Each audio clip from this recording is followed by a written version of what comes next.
Deixa eu só trazer um outro assunto por aqui, gente. O regime ditatorial da Nicarágua tirou do ar na noite de ontem o sinal da emissora CNN em espanhol.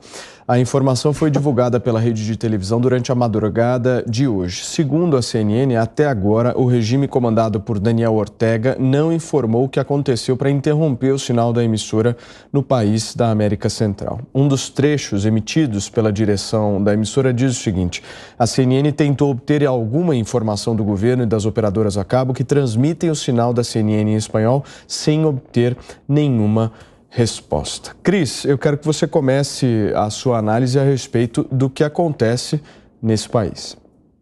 É o caminho natural das ditaduras, né? Na Venezuela foi assim, em Cuba foi assim. Primeiro eles vão cooptando o exército para terem as forças armadas ao seu lado, a população absolutamente desarmada, prendem qualquer um que se manifeste contra, começam a combater a liberdade religiosa, a liberdade de imprensa, a liberdade de expressão, para serem donos de um pensamento único. E a partir dali é mão pesada do Estado sobre a população, a título de tentar promover a igualdade, deixam todos na extrema miséria, porque assim não há desigualdade nenhuma. E aí, só para voltar ao tema anterior e linkar com esse, que a gente falava de tortura, de ditaduras, né? Foi muito bom o Serrão trazer a história do Celso Daniel, não só para lembrar que Celso Daniel foi brutalmente torturado durante 2 dias, arrancaram todas as unhas dele, furaram todos os dentes com broca de dentista, obviamente que sem anestesia, e quem disse isso foi o legista, o médico que fez o exame no Instituto Médico Legal depois. Para lembrar também que esse médico, que era testemunha do assassinato, junto com mais 6 testemunhas, foram também mortos na sequência, em mortes nunca devidamente esclarecidas. Esse médico esteve no programa do Jô Soares, em que ele contou esses detalhes da tortura que Celso Daniel sofreu antes de morrer por 2 dias seguidos. E aí, no dia seguinte a essa entrevista do Jô, ele foi encontrado morto. 7 testemunhas mortas. O garçom que servia Celso Daniel no restaurante em que ele mais frequentava, as pessoas que foram os que mataram Celso Daniel e confessaram o crime antes que revelassem quem era o mandante, também foram mortas. Então, isso é muito bom lembrar para lembrar o modus operandi no submundo desses ditadores aí.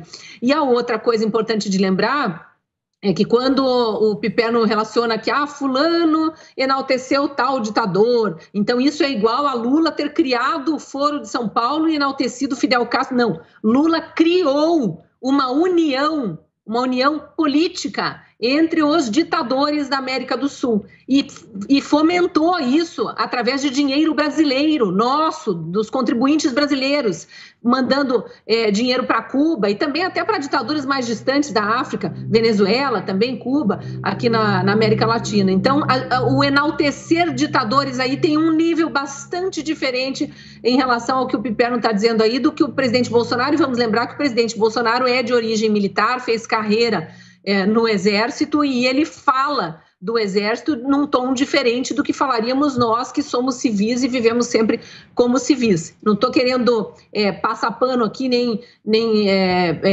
apagar crimes que tenham sido cometidos por militares no período do regime militar no Brasil, mas só colocar as coisas nas suas devidas proporções aí, porque não são iguais. E a outra coisa é o que cada um fez e que o coloca a si próprio como tirano. Por exemplo, fez ou tentou fazer, né? Lula tentou calar a mídia. Lula tentou expulsar jornalista do Brasil.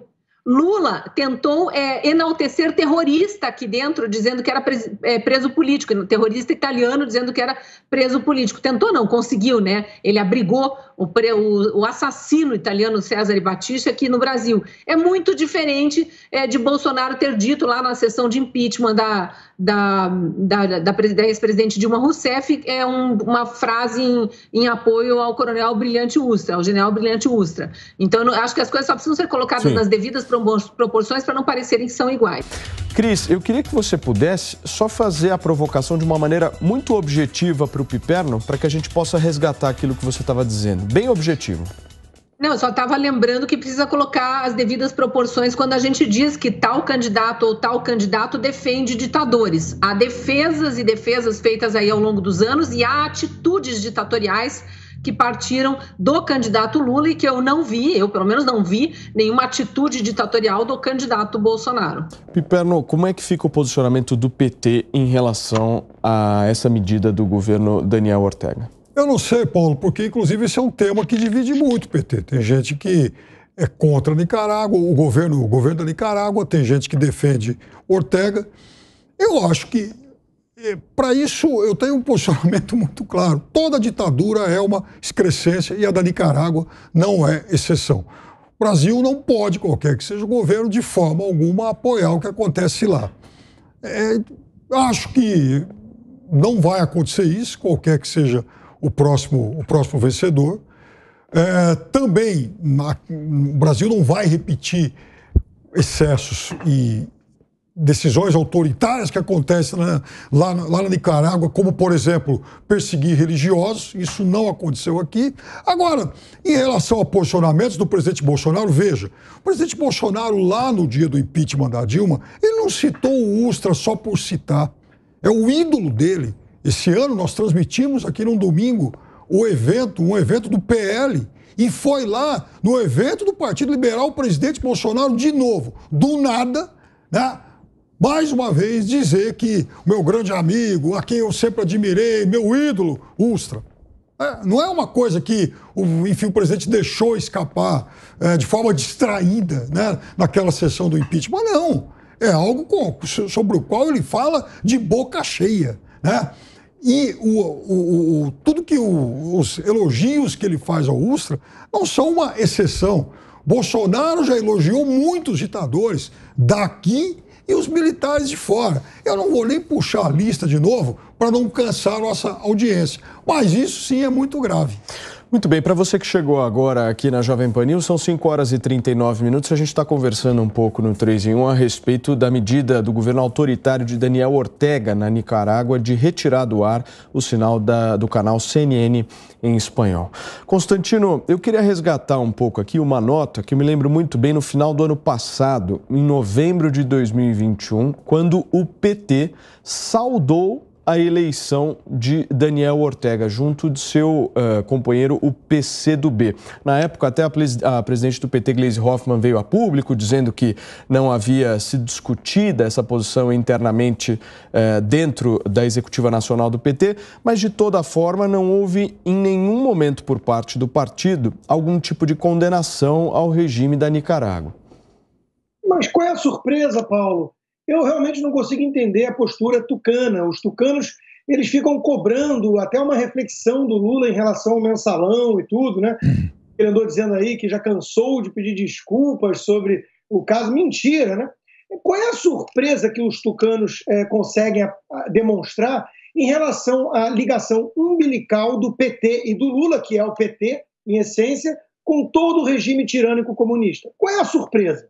Porque o Lula já disse em todas as ocasiões que o Fidel Castro é o cara, é o grande guru. E, aliás, ele fundou junto com o Fidel Castro o Foro de São Paulo, que era para resgatar na América Latina aquilo que se perdeu no leste europeu, o comunismo. E ali eles enaltecem as Farc, narcoguerrilha, são todos eles. O Moro está descobrindo, o Sérgio Moro, tardiamente, aquele que tentou criar a narrativa de equivalência moral entre os extremos, Lula e Bolsonaro, está descobrindo que o PT é totalitário. Pelo que o PT está fazendo com o Ciro Gomes, o candidato até ontem do Piperno, que está acusando o Lula de encantador de serpente, o PT de bater carteira, fascismo de esquerda e tal. Aí agora o Ciro Gomes virou o demônio, porque o PT não aceita divergências, é uma seita fanática totalitária que enaltece todo o regime nefasto tirânico, todo. O Lula gravou vídeo pedindo apoio para Nicolás Maduro, gravou vídeo. Então qual é a surpresa? A Nicarágua é mais uma. Mas a Venezuela está lá, perseguindo, matando com milicianos cubanos, dissidentes políticos, jovens, que estão protestando, pedindo democracia, e são mortos pelos comparsas do cara que o Lula pediu voto. E o braço direito é o Cabelo, que é um traficante de drogas procurado aqui pelos Estados Unidos, pela justiça. Então, qual é a surpresa de que o PT tem ligação com regimes tirânicos comunistas ligados a narcotráfico? Qual é a surpresa? Para quem? Quem que fica surpreso com isso? Daniel Ortega foi comparado a Angela Merkel pelo Lula por causa do tempo no poder. Lula passou pano ignorando que a Angela Merkel está num país que tem um regime parlamentarista democrático e o outro é um ditador que persegue opositores, que manda prender e bater em opositor. Então, de novo, isso é o Lula. Agora, o Fernando Henrique, com credenciais democratas impressionantes, apoia o Lula. E aí a gente finge aqui que todo mundo, uau, vamos então fingir que a gente acredita no teatrinho. Vamos cobrar do Lula uma condenação ao Daniel Ortega. Como? O cara está ligado a eles todos desde sempre apoiou isso. Aliás, o presidente Bolsonaro, na contramão dessa turma, denunciou a cristofobia na ONU. A perseguição a cristãos, que acontece em vários países, não só islâmicos, como comunistas, ateus. Em vários persegue-se cristãos. Cristãos são os povos mais perseguidos hoje no mundo. E isso não é denunciado por todos esses tucanos, por toda essa esquerda, entre aspas, progressista, que finge que o Lula é democrata e que o Bolsonaro é uma ameaça porque elogiou o Ustra no momento seguinte que o Glauber, sei lá o quê, estava elogiando Marighella, que era um assassino terrorista que fazem filminho para reescrever a história. Entendeu? Então, assim, me cansa um pouco, Paulo, isso. Vamos apontar que o Lula está em silêncio em relação ao Daniel Ortega, seu grande e velho companheiro? Pelo amor de Deus, né? É óbvio que ele está em silêncio, ele é cúmplice. Serrão, por favor, avalie esse silêncio. É um silêncio obsequioso. O silêncio de Lula sobre Daniel Ortega parece o mesmo do Papa Francisco, que também não fez nenhuma declaração dura contra a perseguição que a Igreja Católica e cristãos estão sofrendo lá na Nicarágua. A América Latina, infelizmente, é assim.